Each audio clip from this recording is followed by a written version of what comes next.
on today's Story Beat. Do not say no to any experience. Do not say no to any part. Do everything that comes your way, no matter what it is, to get the experience. Don't say no. Say yes. I guess that's, the best thing I could say. In terms of theater, when you're starting out, no matter where it is, small, dinky little theaters off-Broadway, regional theater, go where the work is. Find it, do it, and you'll learn from it. This is StoryBeat with Steve Cuden, a podcast for the creative mind. StoryBeat explores how masters of creativity develop and produce brilliant works that people everywhere love and admire. So join us as we discover how talented creators find success in the worlds of imagination and entertainment. Here now is your host, Steve Cuden. Thanks for joining us on Story Beat. We're coming to you from the Steel City, Pittsburgh, Pennsylvania.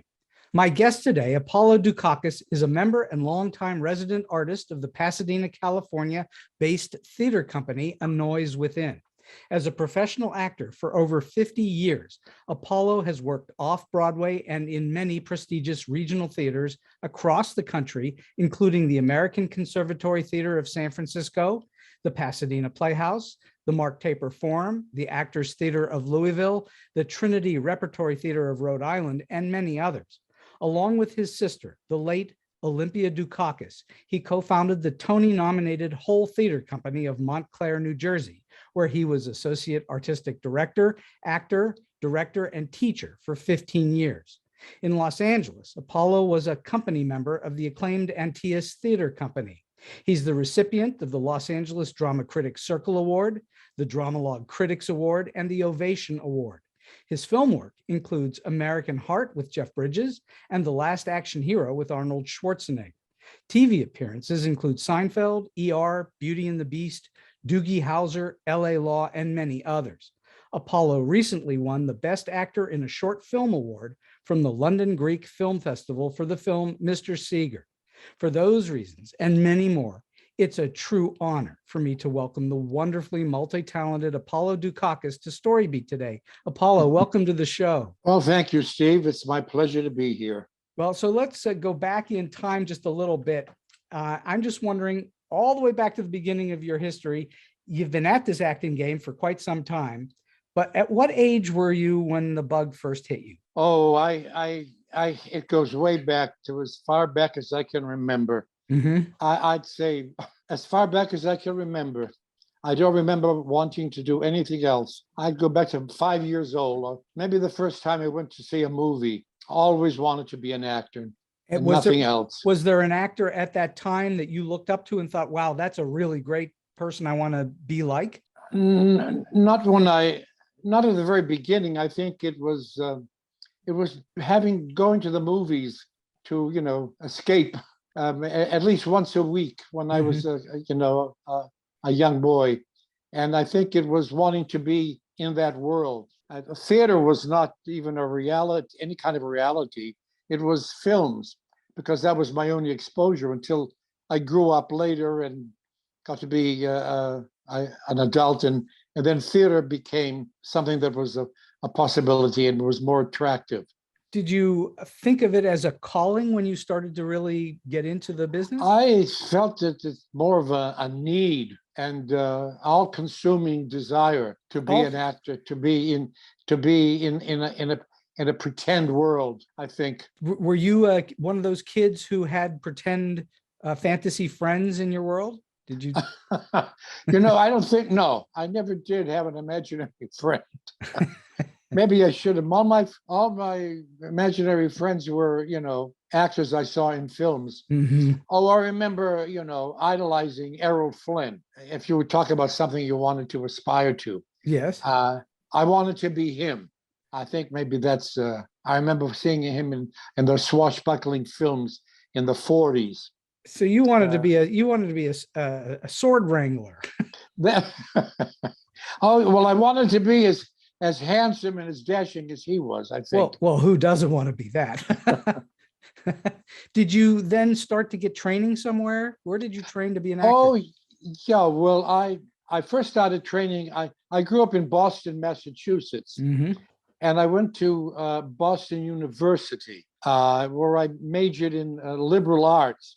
But at the same time, I went to there was an acting school in Boston called the Actors Workshop, and I studied there for like 2.5 years. The latter 2 years while I was going to college, I also took acting classes at this school, the Actors Workshop, Right. which the instructor at that time, his name was Alan J. Levitt. He was my first acting teacher, and his theory was part of the method acting, the Stanislavski method that was popular in the early 50s. Right. This was in the early 50s and mid 50s. And I studied there for 2.5 years. And did you then think of yourself as a method actor having gone through that training? Well, I don't know if I use that word. It became more. I understood more about the theory later. He wouldn't use that word, but he was trained in Stanislavski and Mhm. used techniques and methods filtered through his own vision and understanding.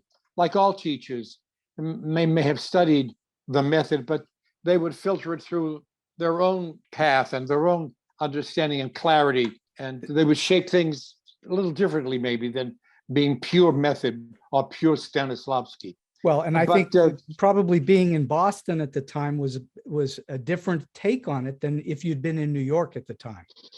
probably, I don't know what that would have been, but this man was my first mentor, and I remember vividly moments in that class where I got to understand what he was trying to get to. Well, I remember having a couple of breakthroughs in my acting. He was very much involved with the text and breaking down the text and deciding about something that was very important to the method was what your action was. What are you trying to do in a scene? mhm. What are you trying to achieve? What are you trying to get? What is your action?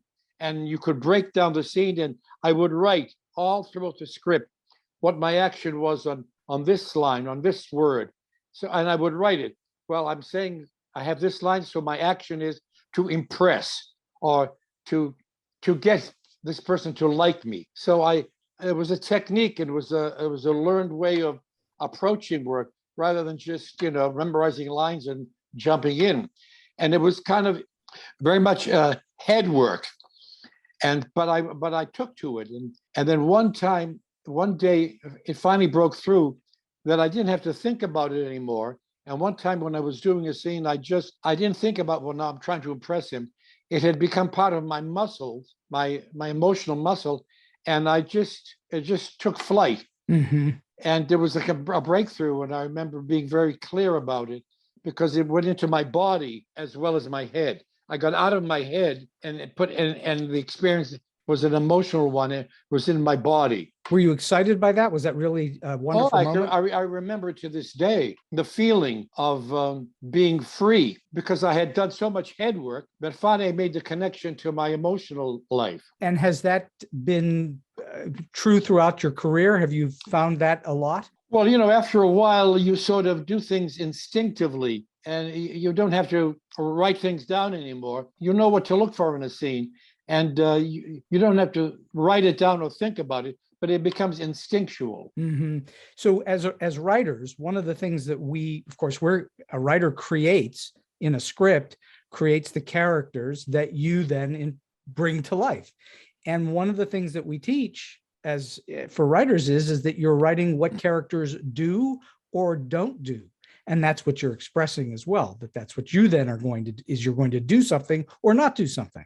Exactly. Yeah. I think that's fantastic. All right. So you've spent a lifetime clearly working mainly in the theater with a little bit of film and TV work, but what for you makes the theater so special? Well, it's been said before, the theater is more of the actor's medium, and film and TV to an extent is the director's medium. Mm-hmm. So on stage, you have more control over what you're doing. I mean, you've worked with a director for 4 weeks in a room, but that's only, you're by yourself every night, and you can shape and guide a performance based on what you've done in an audience's response.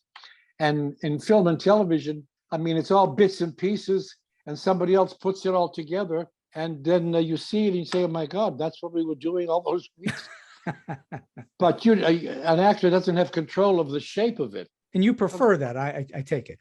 Well, I prefer which one? To shape the role yourself on stage. Well, I used to, but I'm getting on in years. I'm 80. I'm going to be 85 in August. Wow. And my stamina and energy for doing a play, every night, seven times a week, is really is coming to an end. And I don't think I have the energy or the stamina to do that many performances. So I've been doing more like some film work recently that has been gratifying, but it's not been as challenging physically as for stamina. Well, that makes sense. I mean, if you can still be an actor, but you don't have to challenge your body that way, that's better.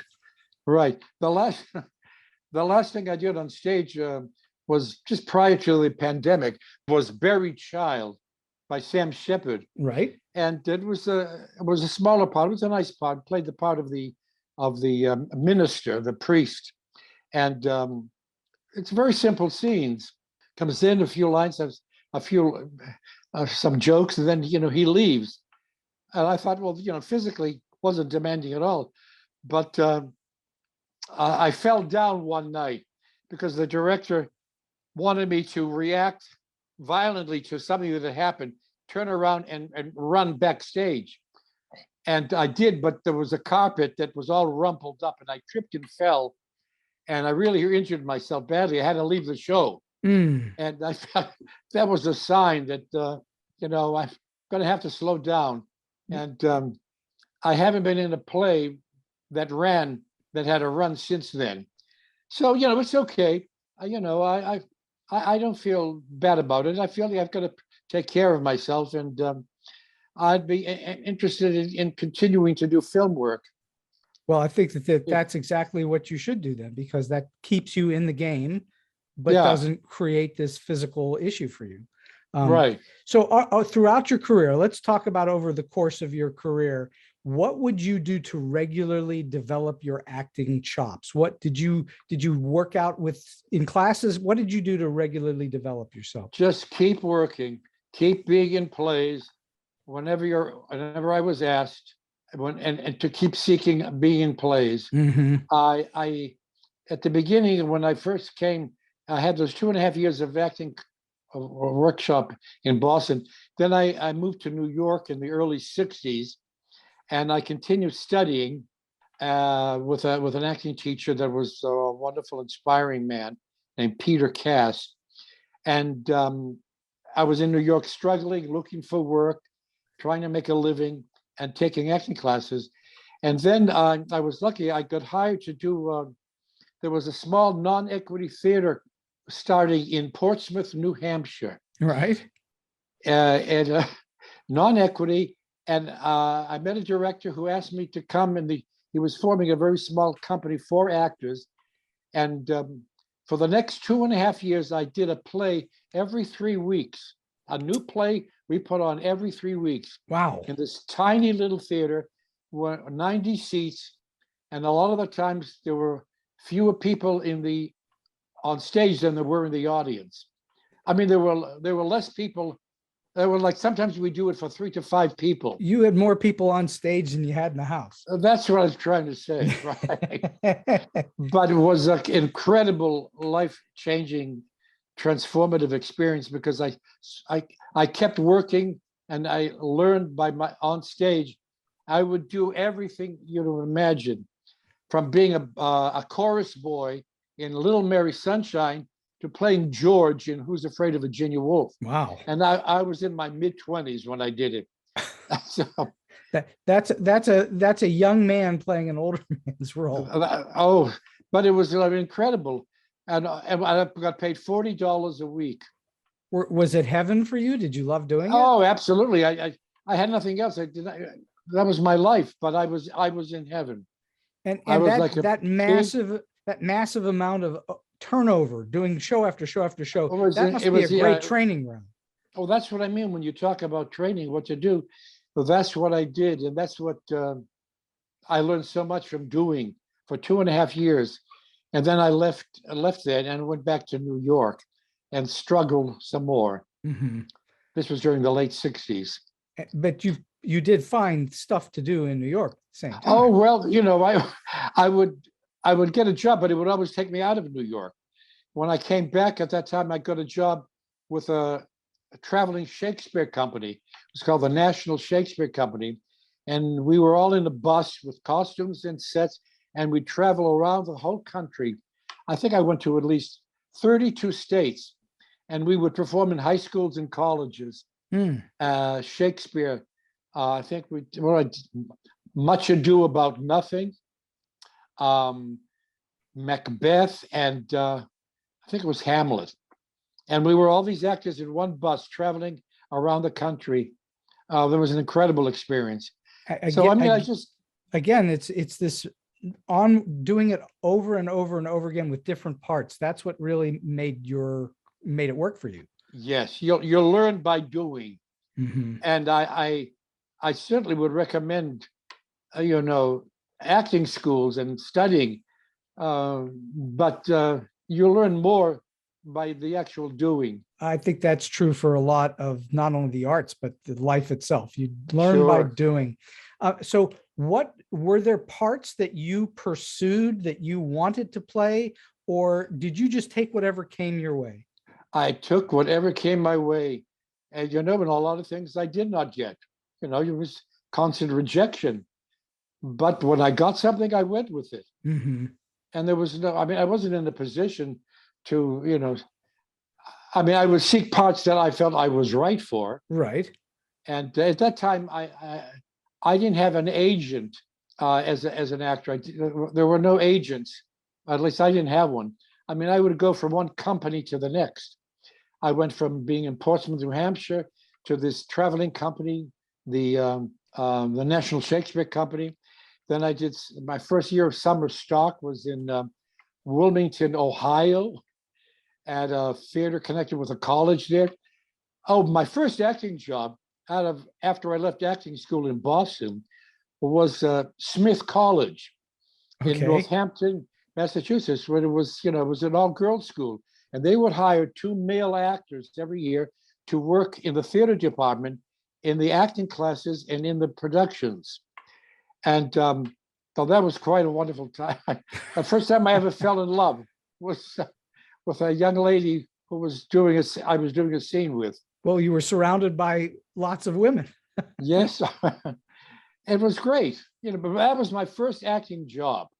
I would call that my first acting job out of after I left the workshop in Boston. And I was there for 2.5 years. And then I got my first summer stock job by just sending my picture and resume to the theater that were looking for actors. And they hired me based on the picture and the resume, which was, kind of unusual. But this was in Wilmington, Ohio. And I went and I did The Imaginary Invalid, Look Homeward Angel, and Tea House of the August Moon. And I had the leads in all 3 of those shows. All based on your picture and your resume. That's right. It's crazy. That is crazy. How would they even know that you could do any of that stuff? Well, I don't know. They took a chance and they got lucky. I guess they did. Do you, of all the many, many parts you've played, is there one that you think of as your favorite? A couple of them. Yeah. And they happen to be Moliere, School for Wives, and the other one is The Imaginary Invalid, mm-hmm. which I've done 5 times in my life in different productions. Wow. The Imaginary Invalid. And I think the last time I got it right. Well, what's special about those 2 plays? What is it about them? Well, I love the language, Moliere's language. And it was translated by a poet, Richard Wilbur, who wrote it in rhymed couplets. So there was always rhyming couplets. But the language was wonderful to put in your mouth, to taste. And the characters were fun and fully dimensional.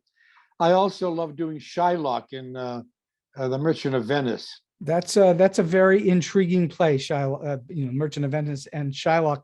That's a controversial part, isn't it? Oh, I guess it is. Yeah, a lot of people, react, don't like they feel that it's, very anti-Semitic, and he's made to look like a bit of a monster. Well, he's But got to have that pound of flesh. that's right. But well, I mean, I saw him.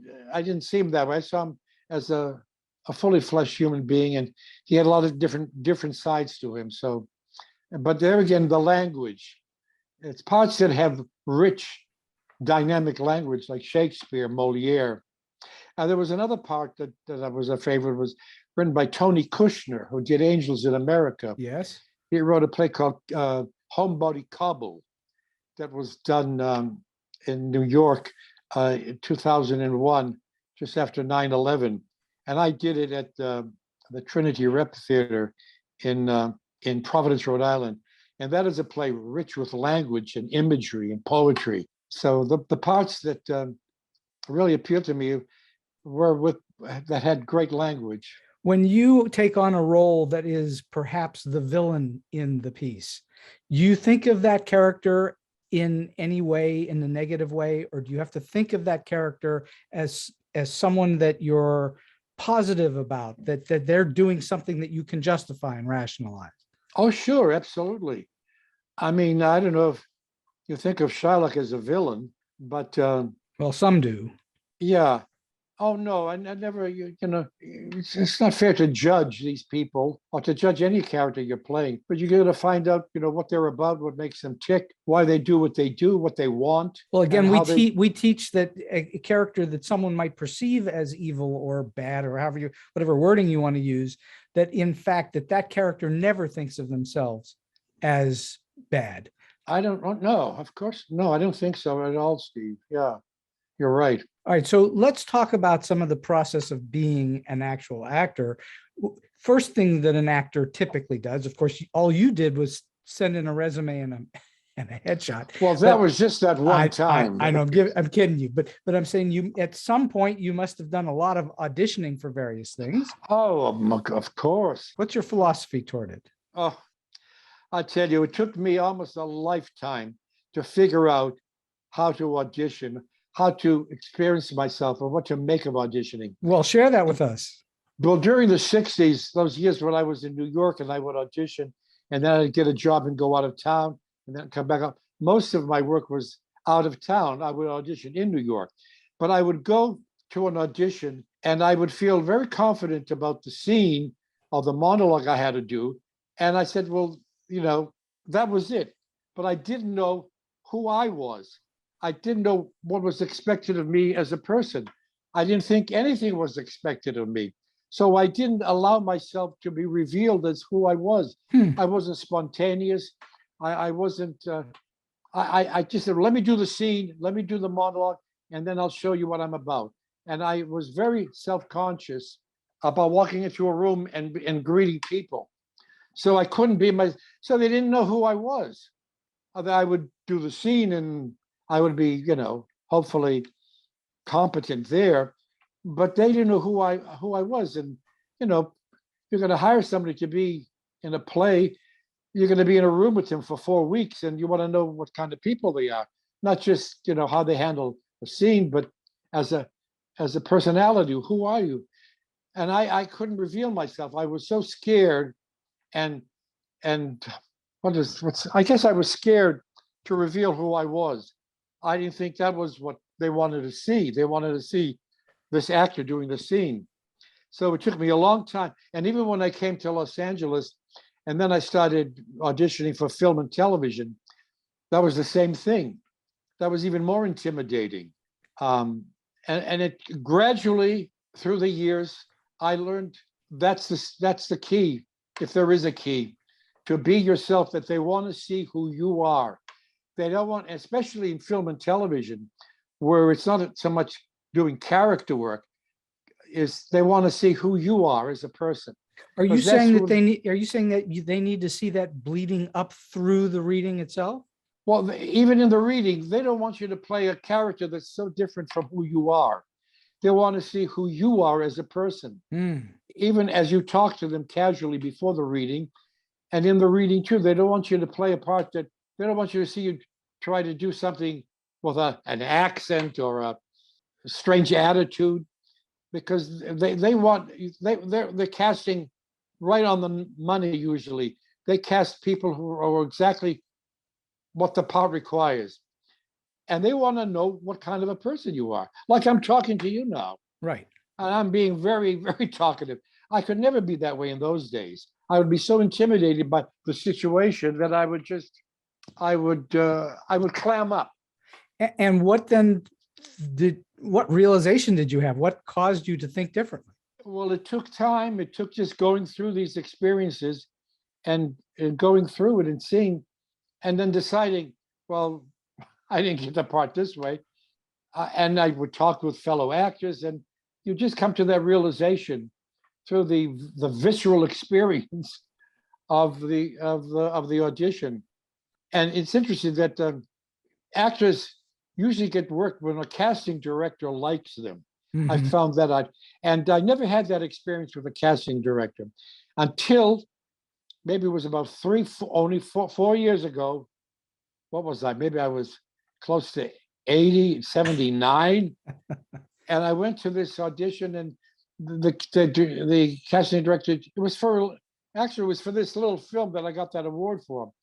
And the casting director just said they were going to put me on tape and to talk very casually. And she put me at such ease that I just chatted away with her, laughed and joked, and I was myself. And as it turned out, that's what they wanted. Whatever it was they saw, they wanted for this little film that I made, the director. And I think that's probably even more important in film and TV than on stage, because on stage you have to act outwardly toward the back of the theater, but on film they're looking into your soul with the cameras right in your face. Exactly right. You got it. And it took me several years to learn that it's almost a different technique. Interesting. Because stage and film. Interesting. All right. So I'm curious, when you have booked a part, whether it's for stage or film, doesn't matter. When you have the role, what is the first thing you do aside from reading the script? That's clearly something you must do. But now you've read the script, what is your approach toward then fleshing out that role? What do you do? Well, for a play, I keep reading the play over and over again. And it's interesting, that's a question that you ask. People talk about doing research. I mean, I don't do, the parts may not have required that much, but I go over the play a lot, and I think about it a lot, and I say the words aloud to myself a lot. And it's by repetition, Steve, that I find that I can come to an understanding of what's going on in the scene. There's no hard and fast rule for me other than that. Because you originally said that you started off by jotting all these notes in the script, and over time you stopped needing to do that. Is that right? Yeah, I think that happens instinctively. That I don't need to write things down, but it happens in my head almost instinctively that I have a sense of what's going on. What do I want in the scene? The great Anthony Hopkins has said before that he will read the script, the whole script, at least 100 times, and then he feels like he's ready. It sounds like you have a similar technique to that. Well, I think it's a lot of actors, I think, function that way. Yeah, it's the familiarity. Well, now, I tell you, in the past few years, I would really have to learn the lines. I would like to learn a lot of the lines prior to the first rehearsal to get a leg up, because the memorization becomes an issue, when you get older. It doesn't come like that to you. When I was younger, people would ask that question, people do sometimes. Well, how did you learn all those lines? And I always used to look at them with contempt. I mean, say, that's nothing. What do you mean learning lines? That has nothing to do with it. It's about what the character is. But now it's a real achievement to memorization. And is it just brute force repetition that does it, or do you have any particular technique? Brute force. That's That's how I think of it. Just jamming it's- it into your head. well, that's part of it, and then it's the rehearse. It's rehearsing. It's connecting the lines with what you want in the scene. How are you able to do that before you get to the other actors? Do you have someone that helps you to rehearse? Oh, before you start to rehearse? Right. Before you rehearse and you're trying to memorize lines, do you have someone that helps you with that? No, I never did. I do it by myself. It would literally be the mechanical of memorization, Steve, and doing the best. And then you get into rehearsal and you'd stumble and falter and call for line, but that's just part of the process. Repetition leads to confidence for me.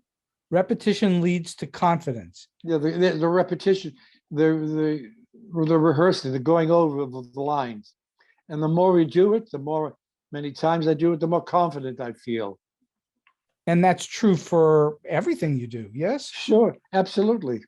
Yeah, I don't know if there's any, after a while, when you act, for at least for me, I don't think so much about what is my process like you act. And when I was younger, I would talk about that more, like, because what is my action? What do I want? What am I doing to get it? And I would write things down, make a lot of notes of the script. As I grew older, and now I don't do that anymore. It just feels like it's instinctive. Well, I think that is your process now. Your process is to do it instinctively. And to trust your instincts. Yeah. After you've been doing it for many years, then I think you've developed pretty good instincts. And then you need a guidance too from a director. All right, so let's talk about directors, because that was my next set of questions for you, which is you've worked for many different directors clearly over the years. What would you say are the most important lessons, or even just one or more lessons that you've taken away from working with the best directors you've worked with? Oh, well, to create an atmosphere in which you feel respected and appreciated and believed in, and allowed to experiment, and to not to be given so much information that your head becomes muddled, but to be allowed to find the way yourself, and to find the way yourself with guidance here and there. But I found that when I directed too, my mistakes at the beginning were that I would try to give too much information, too much to an actor, to try to help him. Does it confuse you as an actor? Yeah, I would. You would muddle. Your mind would get muddled. You would try to explore and provide all this information that the director was giving you. You just want to be trusted and trusted that you can find your way with some guidance. So have you worked with directors, I don't need any names, but who didn't do that, who gave you too much information and you found yourself confused? Have you been through that? That would be kind of intellectual information rather than something that would be more productive from an actor's point of view.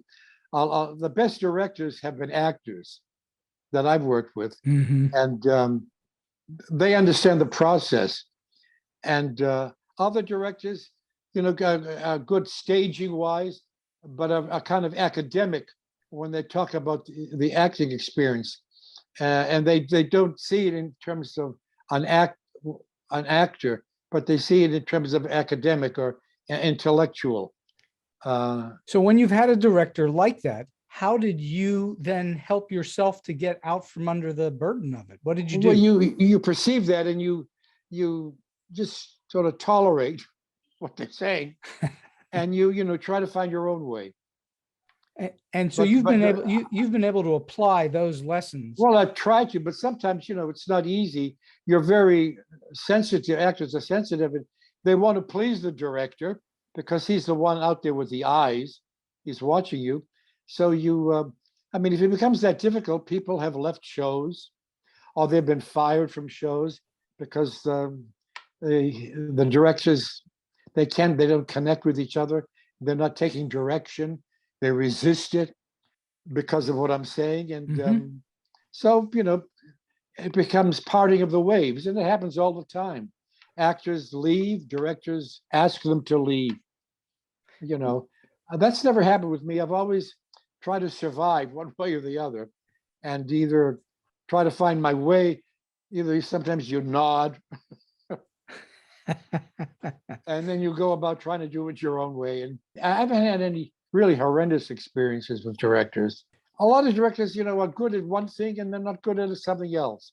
One director can be good at staging, but he's not good with talking to actors. Another director is good at actors, with actors, but is not good at staging or the technical end.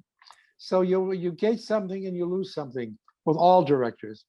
And there are some directors, on one hand, that are good at the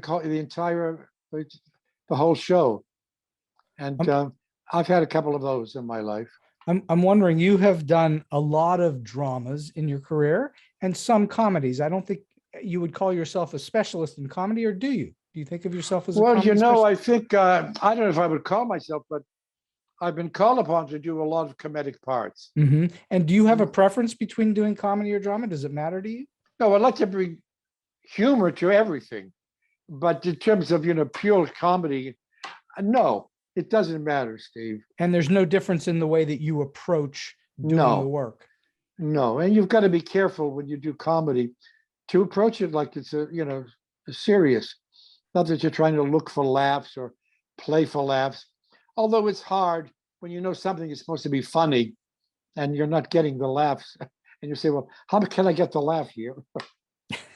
So, there are times, and that's not a bad thing to admit to.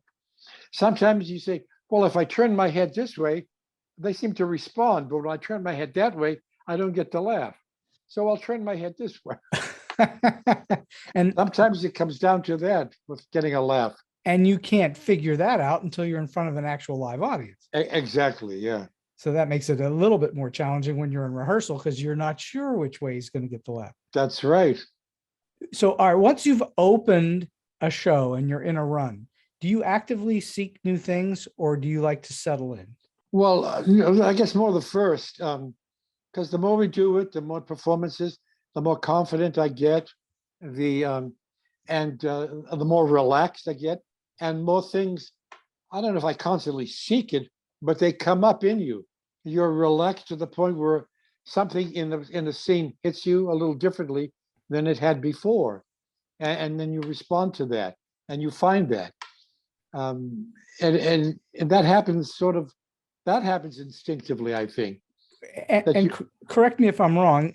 For a professional actor, it's all about trying to find your way to being in the moment. That's the famous phrase. Yes, to try to keep it fresh every night, like it's the first time. You don't always succeed, and that's where technique comes in. Explain that. Explain what that means by when you say that's where technique comes in. Well, like if it was in that comedy, if I move my head this way, I'll get the laugh, but if I don't, I won't. So every night I'll move my head that way, and it's something that I know that I can do, but that's called a skill. It's not something that you're feeling for the first time, but it's a technical thing. You've turned your head that way. Oh, they got the laugh, and I could be thinking about something else, but if I turn my head that way, it will get the laugh because the prior line set it up. And if I don't turn my head that way, I won't get the laugh. So it's technical. It's called technical. It's not emotional. It's a technical, physical thing. How frequently would you say in your career you have felt completely immersed in a part all the way through a play where you didn't rely on any technique? Well, those are moments. They can happen for a whole production, a whole performance. That doesn't happen that often. You get moments and scenes. I mean, for me, maybe God. I know most actors say that they rarely get there. Yeah. That it is a lot of technique.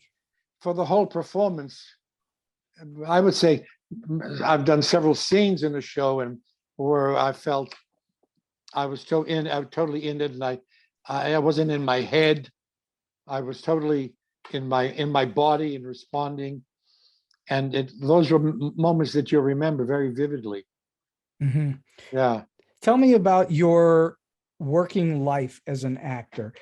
Actors, have you had times in your career, aside from we just went through this pandemic period, but have you had times in your career where you were between jobs and didn't know whether the next one was coming? Have you had those moments? Of course. And so Every actor what would. did you do? How did you survive that? What did you do? I cried a little bit. I mean, through the years I would do I would have to take jobs to make money, Mhm. if that's what you mean, between jobs. Yeah. And then, How did you maintain your days? What did you do? oh, well, when I came to Los Angeles, that's when I had to think about that more, because back east, when I was doing theater and I was involved in this theater company for 15 years, where I would act, direct, teach, and administrate. Oh, that was my life, and there were no worries. But when I came to Los Angeles, I had to, because nobody knew me here, so I had to try to make myself known. And between jobs, the very few that I had first starting up, I'd get a job as a telemarketer. I was working as a telemarketer. I did. I used to be a waiter when I was much younger. I did some very pathetic jobs, I'll tell you. I worked as a, I, I, this was the low point. I, I rented vending machines and I would put them into schools and businesses, and I would try to make money off the vending machines. I would have to lug sodas in my hands and bring them to the vending machines, replenish the vending machines, take out the quarters and nickels and dimes, and and I never made any money because I had to rent these machines, and I had to pay rental. And by the time I would start to make any money, I'd get an acting job and I'd leave town, and then I had to left my wife to take care of the machine, my wife and my son to schlep up the sodas. That was a real low point. I'll tell you. Did you also in between jobs continue to work on your acting in some way? Not with acting schools. No, acting classes. Did you No. work on memorization techniques? Did you work on your physical, your body, working at the gym, something like that? Oh, no, I didn't start going to the gym till about 7 years ago. No, I didn't. I didn't do anything in terms of training. I mean, I figured I had trained enough, and by that point, I was just looking for work. Mhm. That was you're concentrating on finding money of some kind Right. I in came order to to Los survive. Angeles. Yeah, I came to Los Angeles to see about making money. Uh, but I was like 50, I was 52. So it's a young person's town here. It And so it is. wasn't, I mean, I got a lot of work on TV, co-starring, and a couple of feature films. But after about 5 or 6 years, that's all sort of dried up. And maybe I was getting older. There weren't that many parts. A lot of those character parts were going to more established character actors rather than any newcomers. Established stars were getting the character parts on TV. Mhm.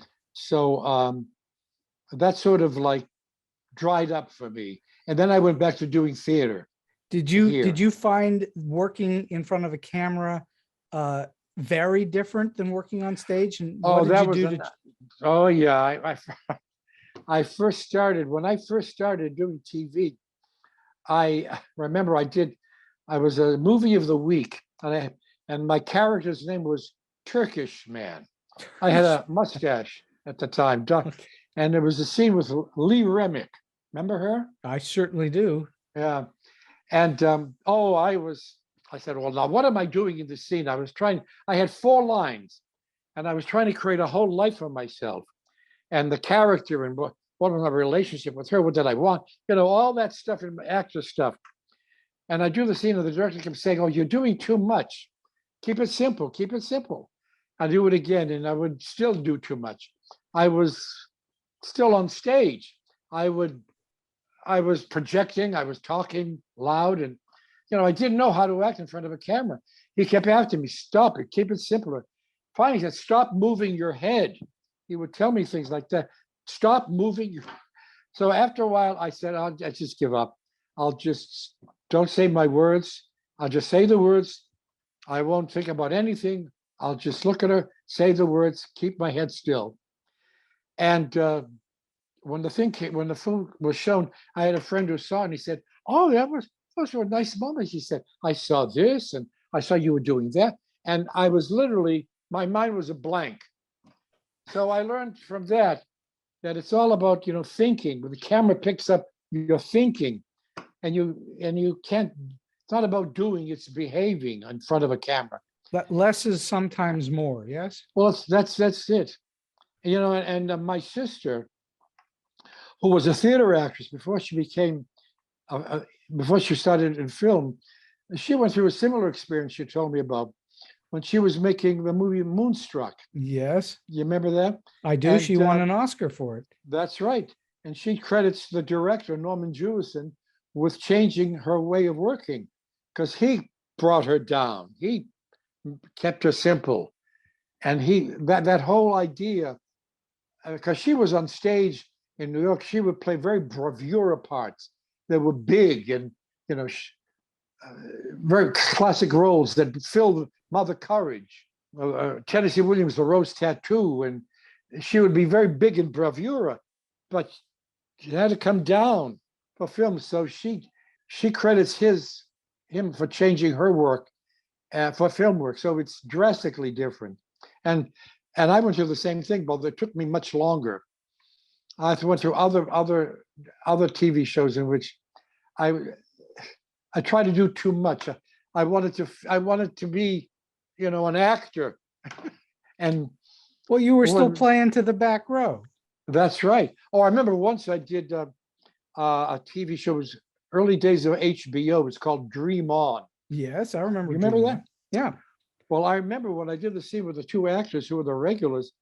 I could barely hear them. They were whispering, and I'm talking almost like I'm talking now. They whispered because, it was conversational. And I saw that and put two and two together, and it sort of made me change how I approach the work too. Allegedly, the great Gary Cooper, when he was on set, the people on stage with him would say, "I don't understand what's going on. He's not doing anything." And That's right. Then they'd see it on screen and it was all there. The performance was completely there. And they said that about Marilyn Monroe too. Indeed. In on the set. But then when they saw her on film, her face was so expressive in little ways. In little ways. Let's talk for a moment about directing, because you've done some of that too. So you've been on both sides of the fence, so to speak. Do you find that being an actor helped you as a director and vice versa? Oh, sure. Absolutely. In what ways? Well, how to talk to actors, what actors needed. But I mean, I had to learn too, because I would give a lot of information out. And I learned to pull back on that and to allow the actor to discover more on his own. Mm-hmm. Because I would have wanted that too. So that was important, a big lesson. Do you come at a script as a director differently than you came at it as an actor? Oh, yes, because you've got to keep everything in context. You've got to see the whole picture rather than just one character and how that fits in and costumes and sets and lights and music and what effect you want to achieve, which is usually what the playwright is looking for.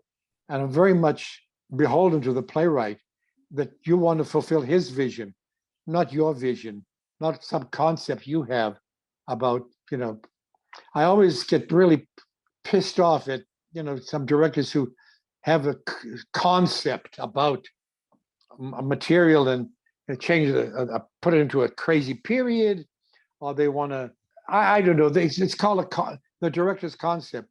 And it brings focus. It brings the attention to the director, and sometimes that's a terrible mistake because it blurs the playwright's vision Mhm. because the director wants to say something, wants to put his imprint on it. So you'll notice the direction, the staging. So you The think like best direct, you think like I do that the play is what everyone is pulling to make, and that everyone yes. else is interpreting that work called the play. Yes, and a lot of directors want to get attention paid to them and their work.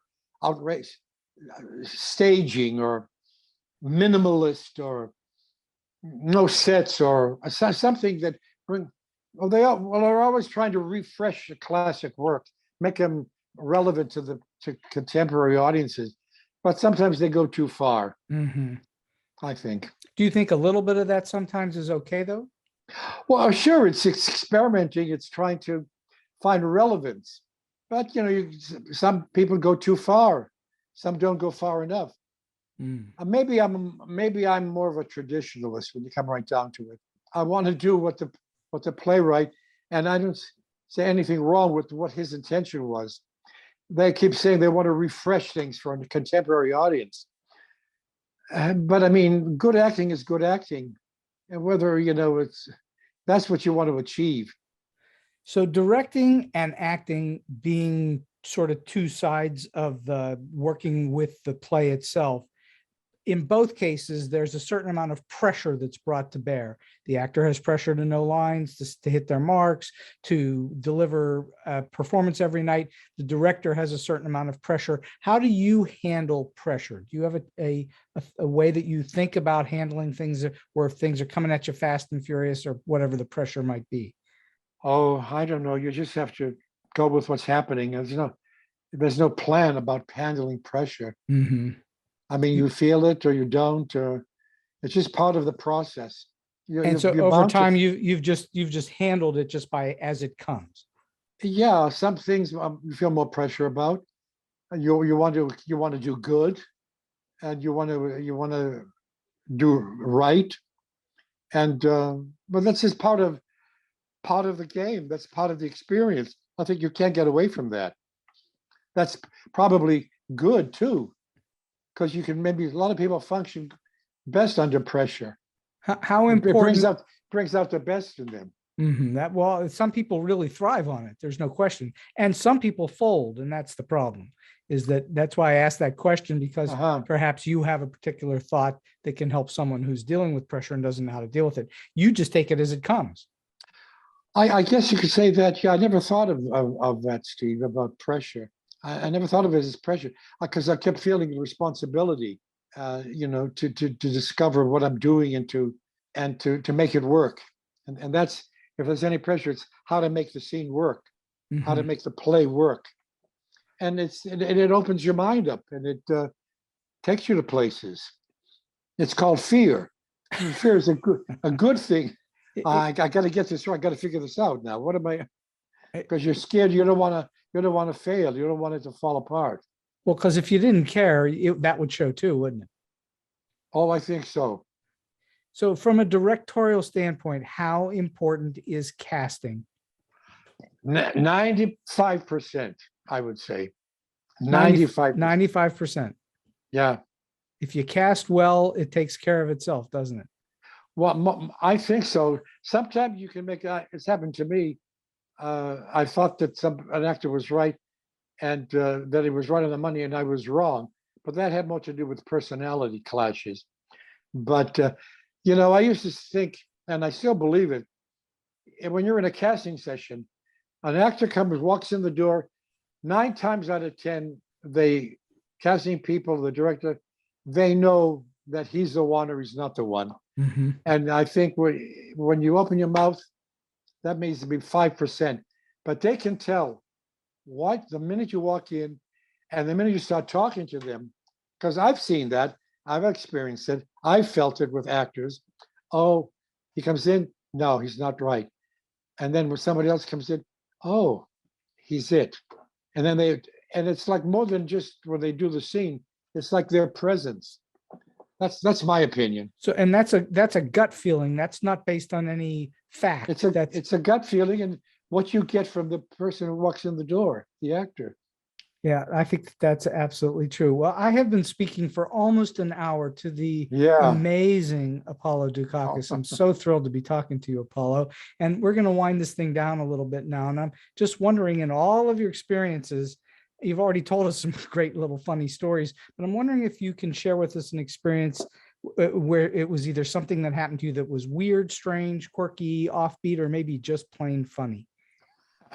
Oh yeah, I thought of this one. Well, I was doing a play at a Noise Within in Los Angeles called it's by Luigi Pirandello. He's an Italian playwright Mm-hmm. who wrote do you know of him? I know of Pirandello, sure. Yeah, he wrote a play that has various titles. It was called Right You Are If You Think You Are, but we did a translation called So It Is If You Think So. Well, anyways, there was a scene in which there were like about 5 people on stage. I was one of them. And there was a character actress and 3 other younger actors. And we're sitting there, and in the scene, the character actress is telling us events of something that happened that we all are very interested to find out what happened to this character. Well, one night, all of a sudden, the actress went up. She forgot her lines. She blanked in the middle of this long speech, and when she's describing very important events. She sat there. We were all in silence. A couple of seconds go by, 5 seconds go by, 10 seconds go by, total silence. All of us, she gets up, she walks out, she leaves the stage and left us all there alone in the middle of information we knew nothing about that we were learning from her. It was a terrifying, incredible moment. What'd you do? Well, one of the actors starts ad-libbing. He said, well, now that's interesting. What do you think about what she just said there? He's making this whole thing. And he's starting to go from one actor to the other. And I was out of my mind. He was going to come to me. And I didn't know, because I got scared out of my mind. I didn't know what to say. So he's talking so he went to one and she's ad-libbed something. He went to the others, they ad-libbed something. He was almost about to come to me when she came back. She had gone off stage. And later we found out the director was in the audience. He ran around backstage and met her and had the script and gave her the line. And she came back, sat down, and she picked up the line and she continued with the scene. But it was like a surreal nightmare that he was making up all these words and people were saying things that they didn't know what they were talking about. I'll never forget the experience of being terrified. That's the actress true night. Well, that and going out with your fly open, right? Yeah, I think that happened once to me, but I didn't know about it until I got off stage. But that was a moment I'll never forget because the reality of that was so scary that it's in your bones for the rest of your life. And somehow it worked its way out. But yeah, that had to be really frightening for that period. So I would call that a very intense moment. Last question for you today, Apollo. You've already given us an enormous amount of very useful and thoughtful advice. And I'm just wondering, do you have a single solid piece of advice that you would offer up to those who are maybe starting out in the business or have been in a little bit and they're trying to get to that next level? Well, I would just say, do not say no to any experience. Do not say no to any part.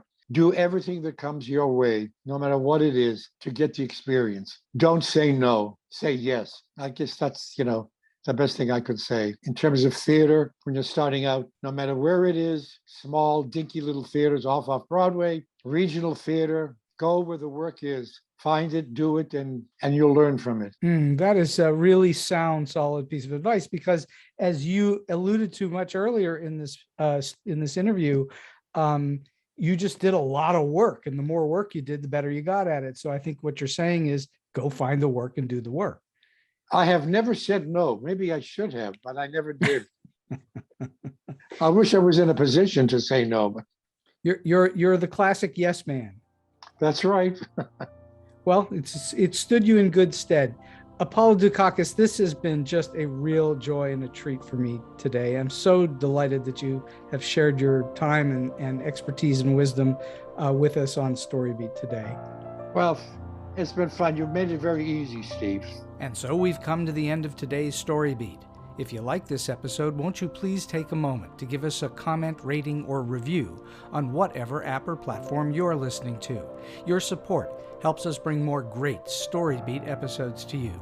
StoryBeat is available on all major podcast apps and platforms, including Apple Podcasts, YouTube, Spotify, iHeartRadio, Stitcher, TuneIn, and many others. Until next time, I'm Steve Cuden, and may all your stories be unforgettable.